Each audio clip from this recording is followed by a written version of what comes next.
अभी हाल ही में भारत के इलेक्शन कमीशन ऑफ इंडिया यानी भारतीय निर्वाचन आयोग ने राष्ट्रीय पार्टियों की संख्या को 8 से 6 कर दिया है। इनमें से एक पार्टी है जिसे राष्ट्रीय पार्टी बनाया गया है, जबकि 3 पार्टियां राष्ट्रीय पार्टी के दर्जे से बाहर हो गई हैं। जो राष्ट्रीय पार्टी बनी है वो है आम आदमी पार्टी, जिसकी दिल्ली और पंजाब में सरकार है।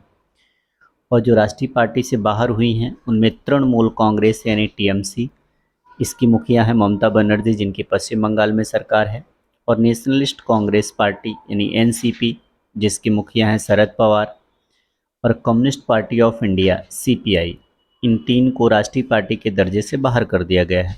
देश में अब निम्न 6 राष्ट्रीय पार्टियां हैं: बीजेपी यानी भारतीय जनता पार्टी, आईएनसी यानी इंडियन नेशनल कांग्रेस, बीएसपी यानी भारत बहुजन समाज पार्टी, सीपीएन यानी कम्युनिस्ट पार्टी ऑफ मार्क्सवादी, एनपीपी यानी नेशनल पीपल्स पार्टी, और आप यानी आम आदमी पार्टी। राष्ट्रीय पार्टी को मिलने वाले लाभ: उम्मीदवारों के लिए पार्टी का चुनाव चिन्ह पूरे देश में आरक्षित हो जाएगा, यानी आम आदमी पार्टी का जो झाड़ू चुनाव चिन्ह है पूरे देश में उनके लिए सिक्योर हो गया है। और कार्यालय में यानी राजधानी में, राष्ट्रीय राजधानी दिल्ली में उन्हें एक बड़ा सा ऑफिस मिलेगा।